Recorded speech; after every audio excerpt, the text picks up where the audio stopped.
everybody, and welcome back to Series 4 of the Climate Pioneers Show. This is a show where we speak to the innovators, the change makers, and the enablers that are driving forward the climate industry.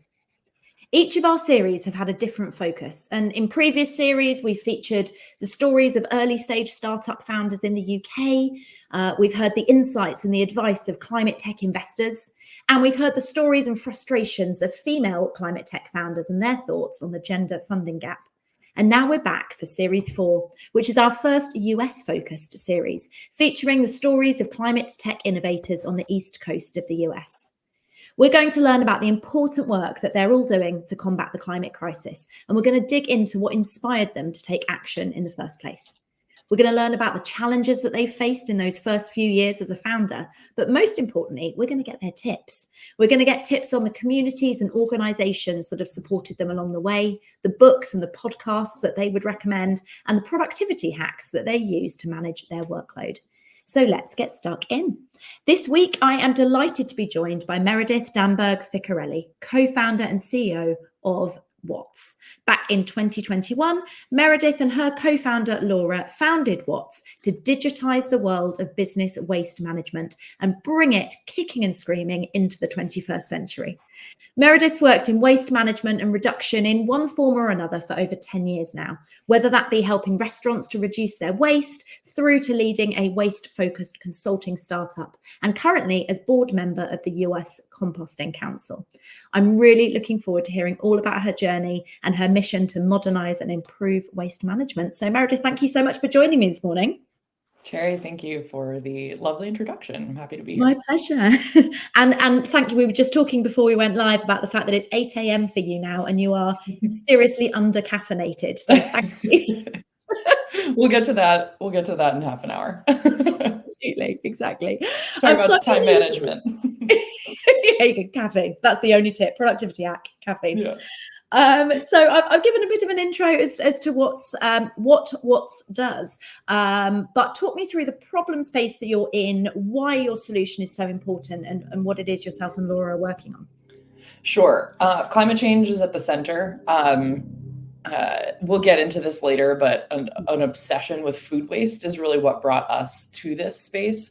But for businesses today, there's kind of this intersecting set of problems that kind of push and pull depending on what's important to that business. Obviously, cost reduction, you have as a really big one, regulatory change. And then you have kind of social pressure, this idea of whether it's individuals demanding accountability from businesses or environmental social and governance kind of requirements for reporting. All of these things intersect. When it comes to waste management, we have an industry that has existed probably since civilization existed in some form or another. But as long as it's functioning, it's invisible. And functioning doesn't mean efficient. It doesn't mean environmentally or socially responsible. It just means that things move from point A to point B. And where we've seen massive evolution, and especially if we speak about the United States, massive recent investment in energy reduction infrastructure and kind of moving towards a renewable future, we haven't seen the same thing with waste management, but businesses and individuals recognize that. I think also a personal perspective here is that as a result of COVID and people being locked at home with all of their trash, people have a new perspective on how much waste they generate. Before, they could bring it outside really quickly. They could toss stuff on the way to work. There was a trash can wherever they went. For a while, the only place they went was home. And so all of these things come together. And what WATS is doing is helping businesses reduce waste using data and our experience in a software as a service platform. Amazing. Cool. And you're right. I think we are becoming, or did throughout COVID, become more and more aware of how much waste we accumulate. And I think times like holiday season and Christmas make that particularly pertinent, where perhaps your waste collection doesn't come at the same time as normal and you physically see it stacking up outside the front of the house. And it becomes ever more present. You're right. When it's working, it's largely invisible. Yeah. Yeah. Yeah. Yeah. And, making it work efficiently is still the goal. And ideally reducing costs is still part of the goal. But what we're really looking towards is the value of individual materials. So in the holidays, there's a lot of cardboard, but so many things are theoretically reusable, recyclable, repairable, but we don't have access to the systems or the services or the infrastructure, or maybe it doesn't exist yet, to be able to do that. And we're building software that engages with an evolving economy, because these things are changing very rapidly. And so is the platform designed as much to perhaps reduce the amount of waste that a business produces and then take the waste that it is producing and make sure that those waste streams are put into the right places to maximize or to drive more of a circular economy? That's exactly right. And you mentioned kind of two things. There's a first thing before that, which is just setting the foundation, digitizing the operations of how waste moves through a building, who all the stakeholders are, what those waste streams are, trash, recycling, compost, cardboard, whatever it is, but all the way into these much more individualized streams like light bulbs with mercury in them, or if it's a residential building, mattresses are a specialty waste stream. And recognizing that it's important to categorize each of these materials so that you can have procedures that your teams can follow to stay safe, or to make sure that these materials end up in the right place for collection. And then obviously that those materials make their way through a materials ecosystem where they can be either deconstructed or processed in the way that is best for them, depending on their components. Yeah.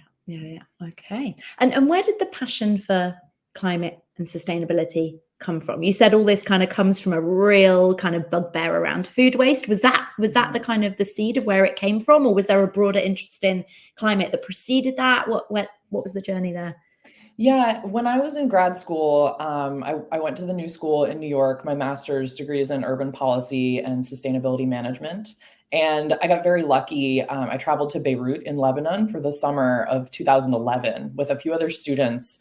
My amazing professor, Adriana Young, said that I should work with this particular organization, farm to table restaurant and farmers market first, farm to table restaurant second. It's called Su El Tayyib, which means good market, the good market. And they have this farm to table restaurant and had always wanted to be zero waste, but didn't know how, and figured, they could probably compost a lot of their waste, but one of the friends of the organization ran a compost facility nearby. There were a lot of stars aligning. And I said, yeah, I'll try to figure out what a waste audit is. I'll try to help you all do this. And that was really the start. There's obviously much more to it, but I started to learn a lot more about how much food is wasted. 40% of what we grow in the United States never makes it to a plate. It's wasted kind of throughout the supply chain. 80% of that waste happens in businesses and homes. I could talk about food waste forever, obviously. I do think that reflecting over this last decade plus, I think that a few other pieces kind of built that foundation of what led to this obsession with trash. My mother is from an island. My summers as a kid were always spent very close to the ocean. And in that place, one of my favorite things to do was to go with my grandfather or my dad or my brothers and my mom to the dump, where we would separate all of our materials: green glass, brown glass, newspaper, mixed paper, cardboard. We weren't composting food at that point, but we were composting all the yard waste and the gardening, all that stuff. So I think some of the elements of what I do now have been kind of foundational pieces of my core. And that's what we're focused on. Yeah. Yeah. Love that. And then where did that entrepreneurial element come into it, right? Because to have a passion for the problem space and the issue that you've kind of seen and, tackled at various stages throughout your kind of early career, where did that then crystallize into, and I'm going to do something about this? Maybe part of it is an underlying need to just constantly be anxious about something. No, when I was in Lebanon, I actually met my now husband there. I ended up going back after that summer and spent about 15 months launching and running a small nonprofit organization. So that was kind of the beginning of what I would consider my entrepreneurial journey. I mean, the like lemonade stand when I was 12 probably doesn't count. And that didn't work. That small nonprofit organization didn't work. The timing, the chronological luck, if you'll say, was off. Focusing on organic waste and waste management, recycling at a time when there was an increasing refugee crisis, and lots of other issues going on. We didn't have the timing quite right. A few years later, there was a crisis, and people started calling us, but I had already moved back to New York. But I think part of it was really seeing the breadth of the problem and meeting so many amazing people who were trying to do their own piece of solving a part of the problem, and seeing a piece, a puzzle piece that I felt both matched my passion and was something that I saw a way through, and meeting other people. I haven't done any of this alone. So I think that's been a big part of it too. Yeah. And where did you meet Laura? We actually first met when I was in grad school, and we didn't really get to know each other then.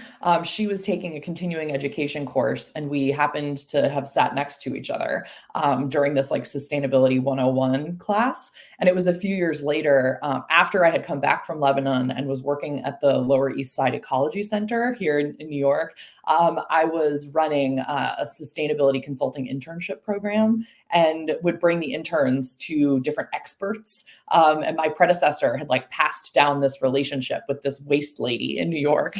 And we went in the room, and I was like, oh, what's she really going to know about trash? I was like already completely obsessed, but didn't know as much about the New York ecosystem because I had been out of the city. And we re-met. She was like, I swear I know you from somewhere. Like where? And she's really good at like playing that name game. I took a class at the new school, and we're like, oh yeah, we sat next to each other. So we stayed in touch, and she had just founded Common Ground Compost, which is a zero waste services business based here in New York City. It still exists, still doing excellent work. They also run Reclaimed Organics, which is a bicycle-powered compost pickup service in Manhattan. And so I joined her team, then took over running that company for her in the summer of 2017. And then we've kind of been working in parallel or collaborating, side projects, ever since really. And the first ideas for WATS started to pop up like 2018, 2019. And then it's been crescendoing until she left her other job and started working full-time on WATS in 2021. And I left that other company's leadership and joined WATS full-time in the summer of 2022. Fantastic. So you've been, both of you, full-time on this for a year and a half? Yeah, Laura for a little longer. Yeah. Okay. Amazing. And how much has that, because you were doing consulting work prior? That's right. Yeah. And how much has what you learned through that consulting time informed the business strategy and the direction for the platform since you joined WATS? Hugely. What we learned as waste consultants, the U.S. Green Building Council has a certification for zero waste advisors called TRUE, Total Resource Use. There's an approach that both the TRUE Advisor program takes, but also all of the zero waste people, all the trash people that we know, have a similar approach to doing this work. You have to assess the baseline, and then you have to kind of figure out what the next steps are based on the budget and the need and all these different things. Common for consulting, regardless of what you're focused on. And the challenge that we kept facing as consultants was this lack of digital infrastructure, the lack of centralization of information. When you're working with a business that has lots of sites, especially across different geographies, because waste infrastructure is localized. It's based on, or rather, I should say, waste regulations are localized because they're based on infrastructure, which is also localized. So what you can recycle here in New York City is different than what you can recycle just over the Hudson River in New Jersey, for example, even though people, commute back and forth. And so as consultants, we kept feeling this need for better digital tools to be able to deliver the services that we were delivering to our businesses.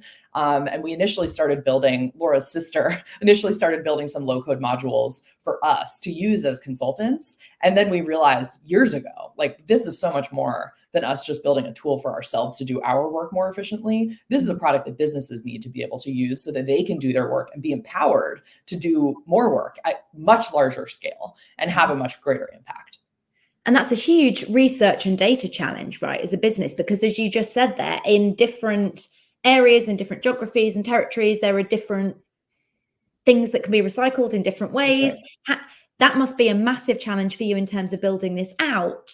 Are you going at it location by location? Because being able to know what can be recycled where is a huge puzzle. It's a really fun challenge. Yeah. So another kind of intersecting web, regulatory change is impacting this very slowly, recognizing that things change slowly there. But we're starting to see, for example, food waste from landfill bans. So the requirement that people start composting. So we are starting to see some reorganization and some recognition that what goes where, if you will, does need to change. But truthfully, there's more to build than we are able to build ourselves. Nor do we want to rebuild things that other people are already working on. One of the things that I love most about the way Laura, my co-founder, and I work together is that we both deeply value not reinventing the wheel. This idea that partnering or working with another entity or learning from someone else is probably going to be more efficient than trying to do it yourself. And so we're not, just to quickly answer your question in a less long-winded fashion, we're not focused right now on mapping the regulatory environment, but there are other folks that are doing that. And because of this regulatory change that is happening, it's complex and it's constantly changing. But that is something that we're going to have to tackle pretty soon, formalizing kind of how we integrate that. I've just opened a food business chain across the country. How many of my locations are required to compost? And what's the fine if I don't? And what is acceptable in that system? Who are the vendors that can provide those services? How much do they cost? What infrastructure do I need to use? These are the kinds of elements that we're digitizing so that a business can have an automated waste management plan wherever they are. Yeah, absolutely. And I think that's really crucial, that point about not reinventing the wheel and acknowledging the fact that there are people solving different parts of this puzzle and doing it really well. And instead of trying to reinvent the wheel and steal their business for the sake of it, we can all move faster if we collaborate and plug each other's solutions in together. And I think also if you're trying to create huge systemic change and disrupt processes that have been operating in a certain way for decades and decades, then to make that happen quickly, you're right, you do have to kind of pull together all the solutions to make it happen quickly. We have an advisor, this was almost a year ago now, who encouraged us at one point. We were talking about the potential relationships that we can build with other waste experts who can become users of the platform as in a partnership model where they can use the product that we've built with them in mind, and they can do their work more efficiently and they can deliver better services. And one of our advisors was like, oh yeah, cannibalize them. And we're like, no, that's not what it's about. It's about delivering tools so that we can scale faster and make everyone's work more efficient. He was like, I guess you're right. And he reflected on it. And by the end of the meeting, we'd gone on a lot of different topics. And by the end of the meeting, he was like, I just realized that's one of these foundational, you're women, I'm a man things. He's like, wow, I get it now. Happy to teach you. Lesson learned. You're welcome. Love that. And what have been, would you say, kind of the biggest challenges that you've faced over this last kind of 18 months, 2 years of getting this off the ground? One of the earliest challenges in formalizing WATS was the decision to move down a venture capital funded route. Laura and I, in doing our work, never had a huge budget, but generally we're bootstrapping the operation, small businesses, but have kind of a foundational challenge with this question of the way our economy functions and whether it is the best way forward. And we were accepted into a startup accelerator in the summer of 2022 and had to make this call. We had 18 hours to make a decision. Do we sign the paper or do we not sign the paper? $100,000 summertime program, the Entrepreneurs Roundtable Accelerator based in here in New York. And what we said to each other was, look, what was the reason that we decided to create software in the first place? Scale. Scale was the point, right? Solving a massive problem with this vision that we see for making it much more efficient, functional, systematic, et cetera. And we took that one step further. How do you build software quickly? And with the support that we need as non-technical founders, neither of us are engineers. We knew that there were so many things that we didn't know. And we recognized that, yes, there are other avenues, but we want to do this right now. And there's literally a piece of paper sitting on the table for us to sign to be able to move forward. Even if we don't know enough about it to feel fully comfortable, we did it anyway. It was the right decision, for sure. But making some of those calls and kind of having this 2-person team that is now, we have an 8-person team plus 2 kind of fractional folks. Decision making has been an ongoing challenge for lots of different reasons, but that's I think a pretty solid example. Yeah, that's a great example. I like that. And you're right, where you're perhaps own personal thesis about what's right and what's wrong and versus what needs to be done to impact change at scale is always going to be a slight clash, right? But yeah. And so today, where are you at? So you say you're 8 people now. How does that kind of roughly break down? Yeah, our newest person just joined 2 weeks ago. She is our lead product manager. We're thrilled to have a product manager now. We've been working with a fractional person for a while. We have 4 full stack engineers, myself and Laura as 2 co-founders, and William is our data and systems person. He has been with us for a number of years, was with Common Ground Compost, actually came to us as a biophysicist who was interested in picking up food scraps by bicycle years ago. And we've just kind of kept assigning him new things as we've recognized how much brilliance there is. So it's been really exciting to build the team and kind of absorb the knowledge and the awareness and the interest from all of the people that we're working with. We also have a fractional QA person and a fractional designer. Amazing. And you finished ERA? Was that summer 2023? Yes, that was a summer 2022. Summer 2022. So we finished it in September of 2022, and that's when we launched our MVP, and it was when the first customer joined the platform. Amazing. And how many customers do you have now? As of yesterday, we officially have 5 signed customers. So we're still pretty early. We have about 7 or 8 customers whose data is in the platform, a few more than that we're kind of testing with.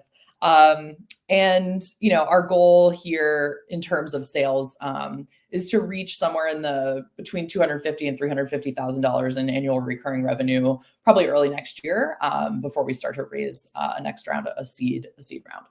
Amazing. So plans for next year then are bringing more customers onto the platform, getting the revenue up, and then going for a seed raise. That's right. And growing the team, assuming we lock that in, adding probably 2 or 3 more engineers early to mid next year. That's exciting. And you mentioned a little bit there about regulatory change, and that slowly that's going in the right direction. How positive are you feeling? And I appreciate nobody has a crystal ball for how things are going to go politically next year, but how positive are you feeling around that the inertia behind regulatory change and that going in the right direction to incentivize customers to use a solution like yours? Yeah. Like you said, it's a long game. What I'm learning from reading as much news as I can find time for, which is not a lot, and sitting on as you mentioned in the intro, the board of directors of the U.S. Composting Council, among just other knowing trash people things. Waste is one of the few things, recycling, waste production, waste management, one of the few things that it seems like Congress might actually be agreeing on, that it's important. Granted, the way things function in the US right now is that the East Coast and the West Coast kind of have the most progressive and most forward-looking regulations. They also have the greatest pressure on land use. So from a density perspective, it's more expensive to landfill waste than elsewhere in the country. So that is definitely an important factor here. Extended producer responsibility rules and regulations, they've passed in Canada, have already passed in Europe. It's this idea that companies that make products have to pay into a system to be able to recover and recycle the materials. So hard to recycle plastic packaging, that kind of thing. That regulatory change is coming. It's something that is moving slowly, but state by state, or composting regulations, of course, but also those same pressures that I mentioned at the very beginning that are impacting why we've built WATS and why businesses are looking for us.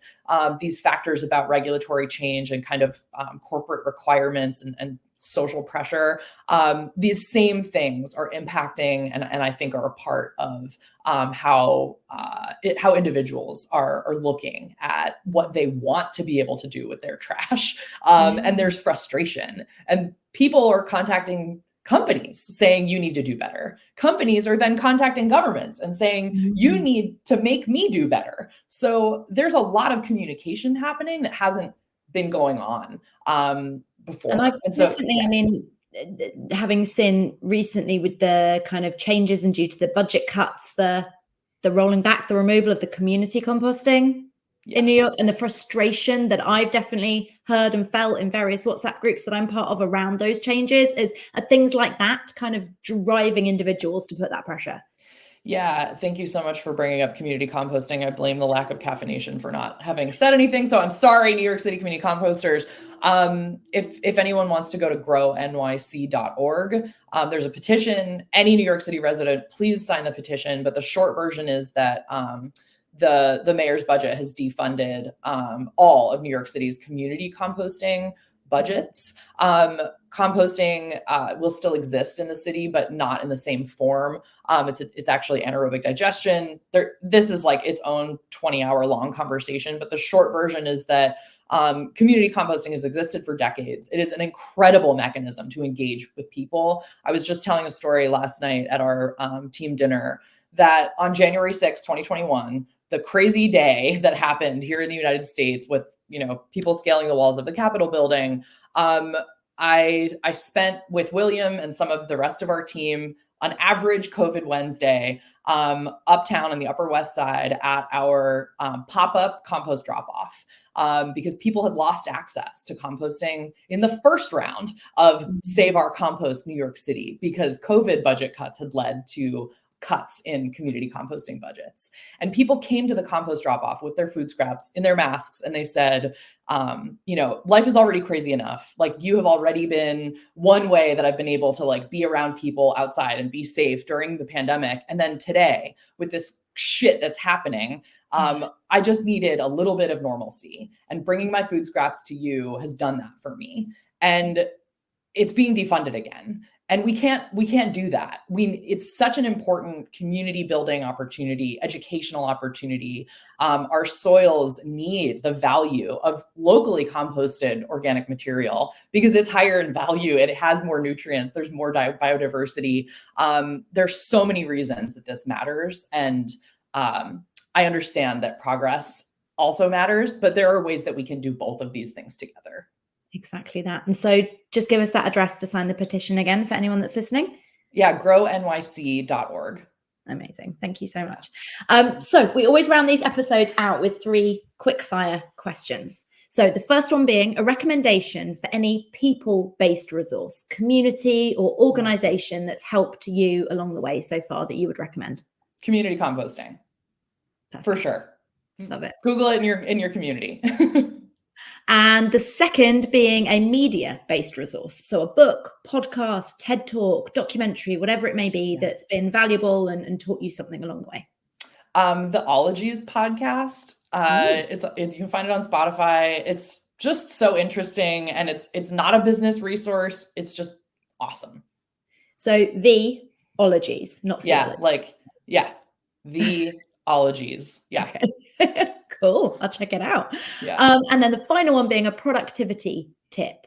So that can be anything. It could be a tool or whatever, caffeine, but something that Something that helps you manage your workload and helps you somehow get a semblance of good work-life balance as a founder? Paper notebook, color coding lists, but also right before we hopped on, I silenced my notifications. That's a big one. Yeah. Do you know, that is, my phone is always on silent, but still, I think just seeing the pervasive little red number in the corner of apps, those push notifications, that's stressful enough, isn't it? I think. And for me, like turning off the notification, which I actually don't do that often, but turning notifications completely off, like it flips a switch in my brain where it helps me not even want to look at my phone because I know there's nothing there. Like airplane mode.